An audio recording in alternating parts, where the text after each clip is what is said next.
Muhammadun Rasulullah. Apa musuh dia? Bid'ah.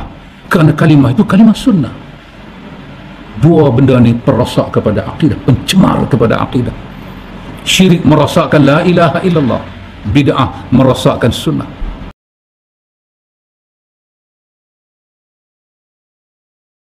Pasal kita tengok ni ikhwan, macam mana para sahabat, Masya Allah, mereka jujur mencintai Nabi. Di antara yang menjadi bukti adalah yang diriwayatkan oleh Al-Imam Al-Bukhari daripada Anas bin Malik.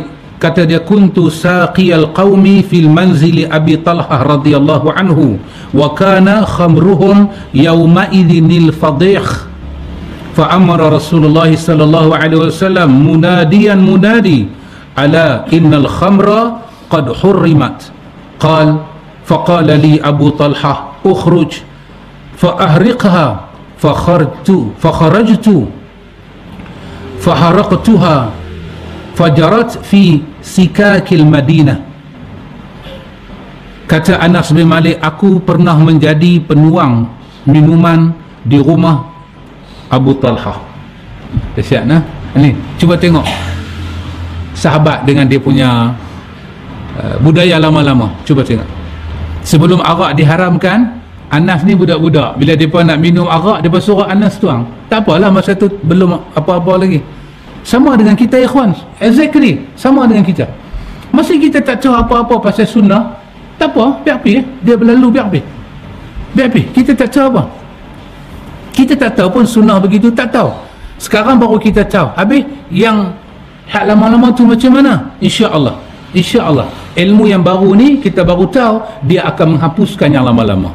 Pasal yang kita tahu ini adalah hasanah, yang kita tak tahu dulu adalah sayi'ah. Innal hasanah yudhibna sayi'ah. Dengan kita tahu, kita berubah dan kita buat apa yang kita tahu, yang lama-lama kita buat salah akan terhapus, akan terhapus. Nabi kata, ittaqillah aynama kunta wa atbi'i al-hasanatu tamhuha. Nabi kata, bertakwalah kamu pada Allah di mana kamu berada, dan ikutilah kejahatan yang kamu buat dengan kebaikan. Tamhuha, Nabi kita, kebaikan akan memadam kejahatan. Wa khaliqin nas bi khuluqin hasan, dan bila jumpa orang dengan akhlak yang baik dengan orang, dia akan memadamkan dosa-dosa kita. Tengok Anas kata, dulu aku pernah tuang arak dan khamar, pada saat itu terbuat daripada kurma. Lalu Rasulullah sallallahu alaihi wasallam menyuruh seseorang untuk mengumumkan, turun ayat haram khamar. Sahabat pun dah tahu dah cerita itu kan, turun ayat itu. Maka ketahuilah, penyuruh itu datang, dia kata, ketahuilah, ala innal khamra qad hurimat. Penyuruh ni datang, sahabat Nabi datang, dia kata, sesungguhnya khamar telah diharamkan. Anas duk tuang, ada yang telah sampai di mulut sahabat seperti Abu Talhah tadi ni. Betul itu, bubuh dalam cawan, baik dah di mulut. Pak Mik, dulu tahun 80-an, TV hitam putih, mereka ada iklan kasbat rumah nalaka, dia kata. Pak Mik ada ingat? Bubuh-bubuh punya. Jenis stop good for you. Dulu Pak Mik. Bukhari, riwayat Bukhari kata dah sampai di mulut. Tiba-tiba datang penyuruh ni bagi tahu. Kata penyuruh ni, ketahuilah, dia kata, ala ketahuilah innal khamra qad hurimat. Khamar diharamkan.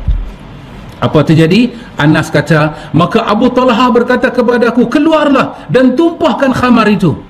Maka aku keluar, kemudian menumpahkan khamar itu sehingga mengalir di jalan-jalan di kota Madinah. Siapa? Allahu Akbar. Untuk apa? Untuk Allah dan Rasul. Kita kembali pada sunnah ni untuk apa? Untuk Allah dan Rasul. Untuk Allah dan Rasul. Untuk apa? Tak ada apa.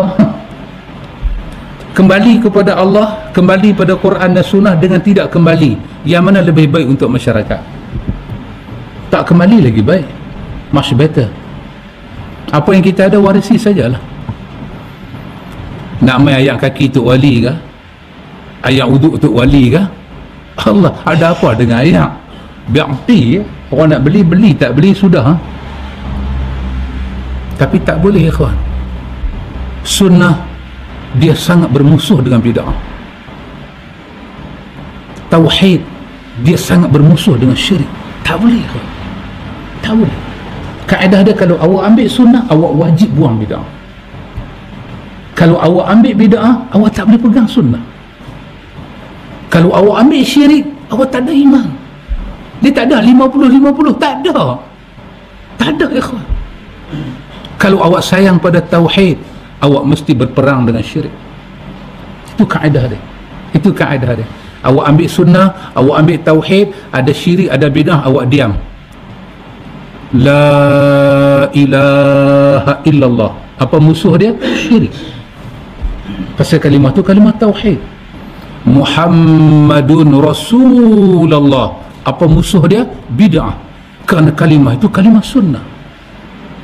Dua benda ni perosak kepada akidah, pencemar kepada akidah.